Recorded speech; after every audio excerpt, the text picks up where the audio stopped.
Thank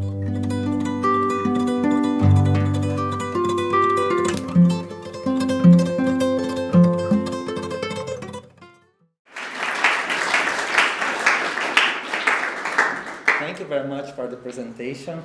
I would like to thank you for the opportunity to share the recent finds of my research with you. This work, as Francesca said, is focused on the German ecologist Harald Scioli. He was acknowledged worldwide by his studies on Amazonian ecology. He carried out his studies since the 1940s and established an enduring cooperation network between Brazil and Germany, specialized on the ecology of Amazonian waterscapes and their entanglements with soils and forests. I analyzed Scioli's work as part of a global community of researchers that embraced the Amazon as a matter of study, concern, and political engagement. In this talk, I will present some preliminary results of the research I am developing during my this period here as a Landhaus Fellow. Particularly, I will discuss Scioli's role in the integration of the Amazon in the process that the German historian Kevin Neubauer defines as the ecological globalization of the Amazon, namely the Amazon's insertion into the circuits of the global environment debate. Neubauer's analyzes the mobilization of transnational actors entangling Brazil with Europe and the US between the 1970s and the early 90s in the warnings about the escalating deforestation of the Brazilian rainforest. Through such process, the Amazon became an essential symbol of the global environmental crisis. Inspired by Neubauer's analysis, my interest here is to examine the key images, concepts, rhetoric, strategies, and discourses Scioli employed in his denouncements of the Amazon's deforestation.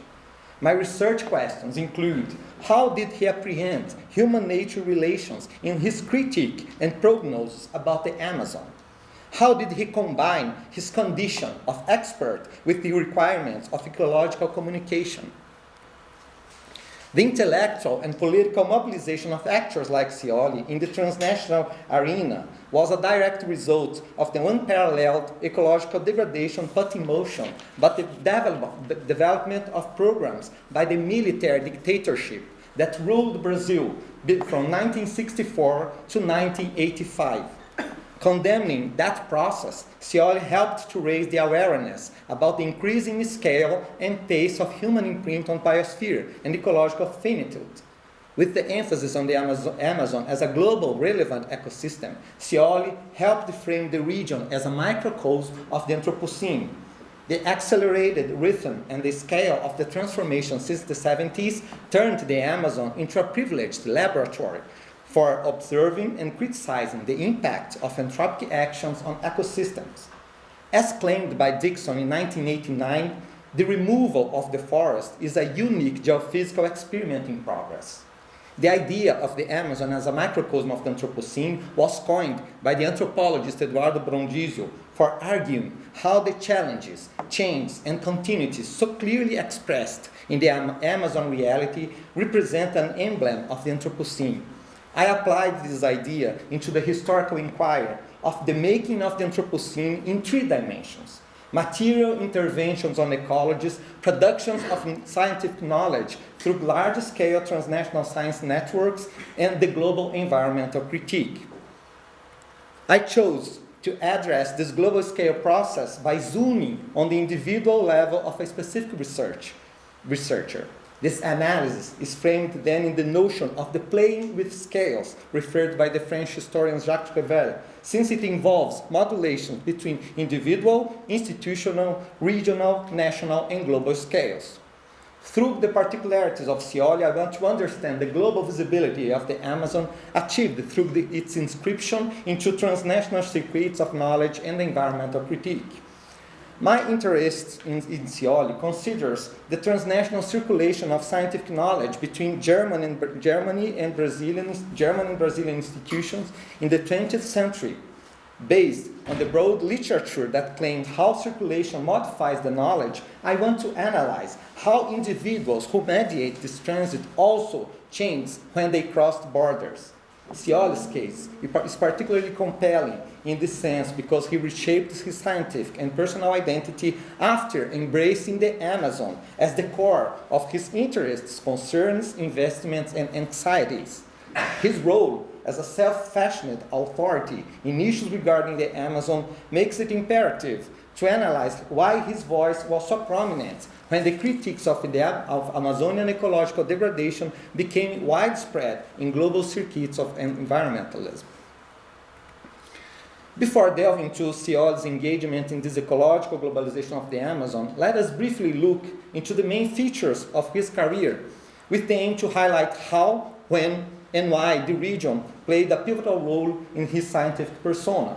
Scioli's connection with Brazil started with his participation in the expedition led by the German limnologist Friedrich Lenz in 1935-1936, and with his return to the country in 1938 with a grant of the German Research Council. It's important to highlight here that Scioli's travel to Brazil occurred in the context of scientific approximation of Brazilian institutions with Nazi Germany. I intend to better understand Scioli's position regarding the Nazi regime as I continue my research. The outbreak of World War II obliged him to stay in Brazil, and he referred to this as an occurrence that kept him at distance of the traumatic events occurring during that time. Scioli worked in the Amazon from 1940 to 1957, when he returned to Germany to take the position of director of the Max Planck Institute for Limnology in Plön, a post he held until 1978, when he retired. During all his career, he kept close ties with Brazilian scientific communities, which was fundamental to the viability of his research program. Scioli successfully established a transnational research group on tropical ecology concentrated on the Amazon and involving Brazilian and German institutions. The scientific recognition acquired by Scioli by the pioneering character of his studies started in the 40s, through which he showed the chemical poverty of waters and soils in the Amazon. He also became known for correlating the different water types in the Amazon basin with the geological history, geomorphology, and soil characteristics of their respective catchment areas. Through these findings, he established broad guidelines for research programs dedicated to unraveling the interconnections among waters, soils, and forests. Brazilians and Germans pursued such programs in the following decades. It's worth mentioning that the Amazonian waters represented the main entry point to address the complex ecology of the region. Such an approach is concerned with the discipline practiced by Scioli and his group, limnology, devoted to study inland waters, and it's characterized by an ecological outlook that analyzes the relations between aquatic communities and their environments. However, Scioli helped to expand the epistemic boundaries of limnology by applying its principles to the study of rivers. He conceived the rivers as expressions of the surrounding landscape. In this way, the terrestrial areas and their interrelations with bodies of water gained more emphasis in Scioli's and the German-Brazilian group's studies in tropical ecology. Scioli's promoted limnology as a kind of landscape ecology, attuned with intensive advances in ecosystem ecology occurring since the 50s. Participating in important transnational scientific projects such as the International Biological Program and the Main and Biosphere Program launched by UNESCO, Scioli and his group inserted the Amazon into the main hubs of ecosystem science research and conservationist debates. As a member of the Ecological Committee of the International Union of Conservation of Nature, UCN, the biggest and most highly respected nature conservation organization, he established himself as an important authority regarding the Amazon. Legitimized as such an authority, he became one of the most outspoken voices against the escalation of the rainforest destruction. Since the 70s, the Amazon experienced unprecedented deforestation rates because of large-scale development projects by the military dictatorship based on infrastructural work, colonization programs, immigration, and social engineering schemes. The authoritarian regime, which lasted from 1964 to 1985, had elevated development as a central goal. The Amazon figured as the last free frontier that should submit to the modernization imperatives. The consequences of those projects aimed to integrate Brazil into the new resource and consumption regime of the Great Acceleration were an ecological cataclysm. From 1977 to 1988, the region lost almost 400,000 square kilometers, an area bigger than Germany, not to mention the human drama. Scientists, journalists, politicians, and environmentalists mobilized against those alarming deforestation rates. The imminent risk of disappearance made the Amazon a powerful symbol of humanity's future perspectives on the planet, representing the multifaceted dimensions of the ecological crisis and the possibilities of its resolution. Like other specialists connected to the Amazon, Scioli took on the responsibility of leveraging his expertise to alert the public, specialized and non-specialized, about extensive ecological degradation and its potential consequences. He mobilized his specialized knowledge as a tool of political pressure. One strategy he used to achieve that goal was through prognosis, according to Neubauer, the most important tool used by scientists, because scientists could, in that way, express their concerns to wider audiences in media and political arenas without transgressing the norms, conventions, and values of their profession. Scioli projected gloomy future perspectives, aiming to convey a feeling of urgency and concern underpinning such scenarios in the available scientific evidence. He reiterated in his writing and talks widespread images, narratives, and tropes regarding the Amazon. Again. So sorry. Yeah, no problem. Scioli represented the Amazon as a very complex and fragile ecosystem composed of closed circulation systems of nutrients and waters. He raised the recycling of matter as the most basic ecological principle. From this perspective, he claimed that forest depletion disrupts very intricate feedback mechanisms, triggering a chain of modification which included soil erosion, the removal of nutrients stored in the living biomass, and the modification of river structures. He emphasized particularly how forest clearance affects water cycle, highly dependent on the evapotranspiration rate of the canopy, an efficient system that recycled around 50% of the Amazon rainwater. The disturbance of rainfall patterns would result in longer dry seasons and more intense rainy seasons, with wide consequences in the properties of running waters and their ecologies.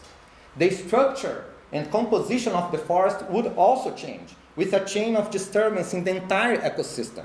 The exuberant rainforest would give place to savannas, a process extensive to the entire Amazon after the overpassing of some critical thresholds. I am referring here to Scioli's argument, but it's worth mentioning that he based his writings addressed to specialized and non-specialized audience upon pieces of evidence, images, and concepts that broadly circulated in the global circuits of actors engaged in the denouncement of the Amazon's degradation. He was not limited to the findings that he and his group obtained. He kept up with recent advancements that highlighted the relevance of the tropical ecosystem and the importance of its preservation. In this sense, he integrated into his writings the results of hydrological and climatological studies, which had been showing since the 70s, but primarily in the 80s, the Amazon roles in climate regulation and in global carbon cycles.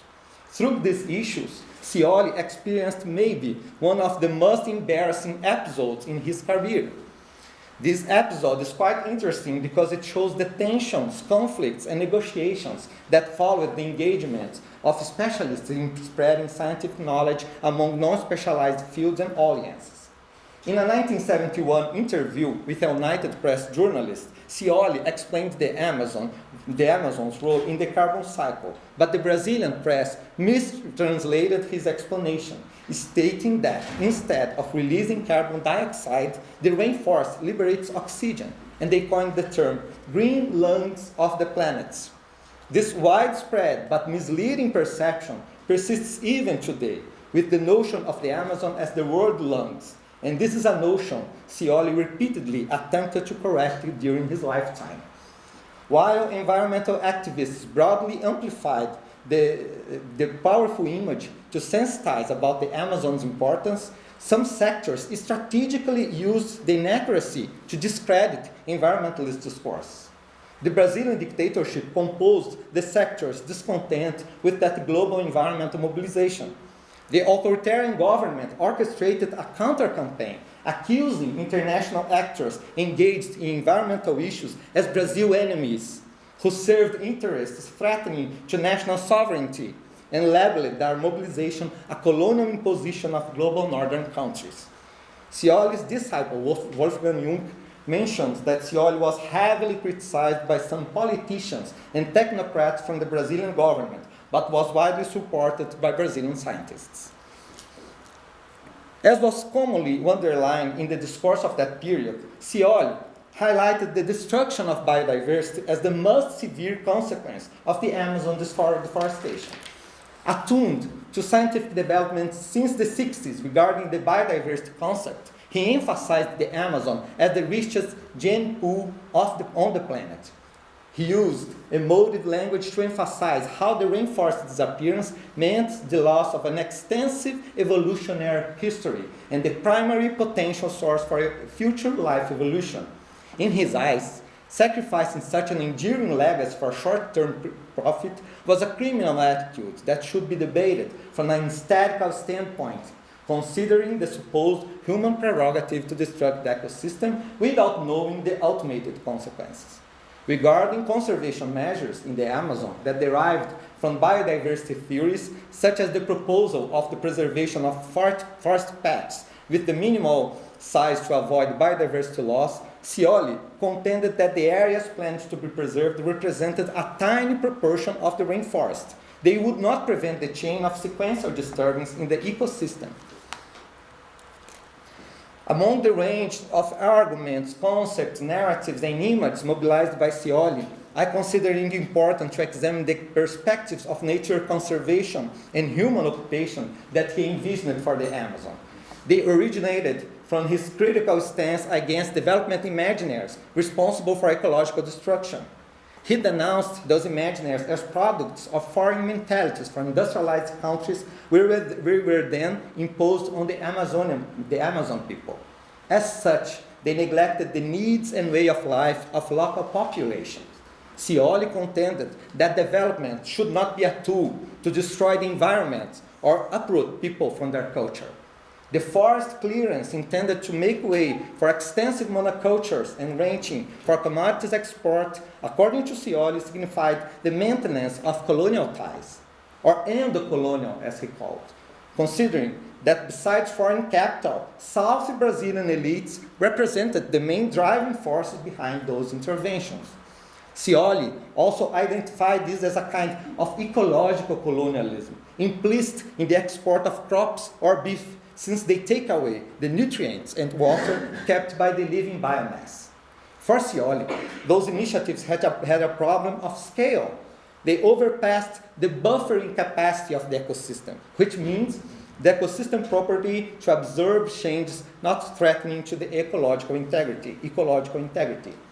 Any proposal for human occupation in the Amazon should be based on that property. Scioli then suggested to inspire the shifting cultivation practices in small farms, like those kept by local caboclos, mixed forest population, and indigenous communities. He compared them to small needle pricks in the continuous forest, maintained in his regenerative capacity. Population nuclei should be limited in size and density, forming islands of small settlement plots which should prioritize maximum materials recycling and minimum requirements for life maintenance. Scioli considered indigenous agricultural practice as the best inspiration for high diversity cultivations synergistic with the forest. As the last aspect of this analysis of his arguments, I would like to explore how he dealt with the indigenous issue, because I consider that he anticipated some position which became more widespread in these discourses about the Amazon decades later. Scioli expressed early admiration for the way indigenous communities related to the Amazon ecosystem, but after the late 70s, he emphasized the social and cultural aspects of local population. In the 80s, he included indigenous people in his principles of Amazonian ecology and their role in protecting the rainforest integrity. Consequently, the disappearance of local communities and their cultures meant a fatal effect, not only for the region, but for the entire planet. The increased integration of local communities in his writings in the 80s can be considered a mirroring of the larger integration of local grassroots movements with causes, actions, and discourse of the global environmental debates. By his long stays among indigenous communities and the familiarity with ethnography, Scioli understood how indigenous people were not only materially, but also spiritually adapted to ecological circumstances. He strongly criticized the rhetoric of integrating indigenous communities into civilization, which has been prevalent in the discourse of the Brazilian state and political elites. For Scioli, the clash between Europeans and indigenous cultures constituted the most significant human catastrophe in history. The disappearance of indigenous culture would result in the replacement of the polychromatic human cultural diversity with the monotonous gray of a materialistic civilization. Scioli's life principles encompassed cultural diversity as much as species diversity. In his memorial writings, he expressed gratitude for Amazonian indigenous communities for teaching him that principle and for, in his word, letting me feel that there are other woman worlds different from our civilization, as he stated in 1979. As this quote shows, his admiration of indigenous societies was followed by profound critique of Western civilization. Scioli disapproved what he calls an European superiority complex, which was disrespectful of the environment and non-white cultures. This complex was the main driver of his missionary spirit based on the mastering of nature and the fracture of material and spiritual dimensions. For Scioli, humans disregard the environment as an equal partner in the play of life, unleashing a process of ecological entropy without knowing the consequences. For Scioli, the scientific advance underpinned by the causality principle and a mechanistic perspective failed to understand the intricacies of ecologies. The mechanistic approach and mathematical language privileged by science were not enough to understand the complexity of life in its interplay with the environment. Scioli extensively voiced this questioning of the assumptions of Western civilization and science. He amplified his warnings and critiques in several international forums. The extensive global campaign for the Amazon in the 70s and 80s resulted in some concrete achievements. The Constitution of the new Brazilian Democratic Government enacted in 1988 incorporated clauses recognizing indigenous rights and environmental concerns. Despite many shortcomings, this represented a victory of social movements, including the environmental movement. The German government of the reunified country engaged in the increasing effort to curb deforestation in the Amazon. The Amazon occupied a leading place in the discussion at the Earth Summit, assembled in Rio de Janeiro in 1992.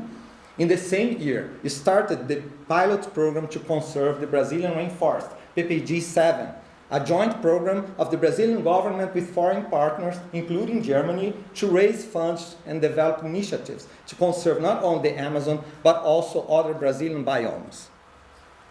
Until 1986, Scioli traveled every year to the Amazon. He deemed this as a vital to the maintenance of his contact with the place, which profoundly reshaped his life and career. In his last writings, he expressed disappointment and resignation about future perspectives. He felt that all his engagement was not enough to change the course of the event in the Amazon. He mourned that the Amazon he knew no longer exists, as it was extensively degraded in his words, by the greed of a civilization that has already become global and is evidently now near to its end, he wrote in a letter addressed to a meeting in 1993 in the Amazon. He could not attend because of the advanced age. He died in 2004 while writing his life memoirs, which he didn't conclude, unfortunately.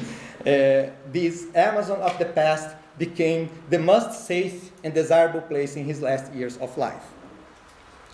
In his last decades, as we saw, in his last decades of activity, he intensively voiced their anxieties about the alarming ecological devastation of the Amazon. He was the focal point of a global network of actors who collected, translated, and communicated their knowledge to non-specialized audiences. Like other experts, Scioli integrated normative prescriptions and subjective concerns in his discourse, navigating the overlap between self-fashioning as a scientific expert and the role of a public intellectual. Such attitude required overcoming rigid dualities between facts and values, science and politics, entrenched in the self-image of experts in the post-World War. Scioli not only connected with the local communities related to the water bodies he studied in ecological terms, but also observed their political concerns in the transnational arena. In all his ambivalence, contradictions, values, and emotions, Scioli provides a valuable lens to understand how the Amazon emerged as a central concern for an epistemic community after the 70s. This community was engaged not only in generating knowledge, but also in condemning the extensive ecological degradation coinciding with the age of ecology. Scioli and the Amazon serve as focal points for comprehending the material and epistemic regimes that shaped the concept of Anthropocene, as I'm trying to show. Thank you very much for your attention.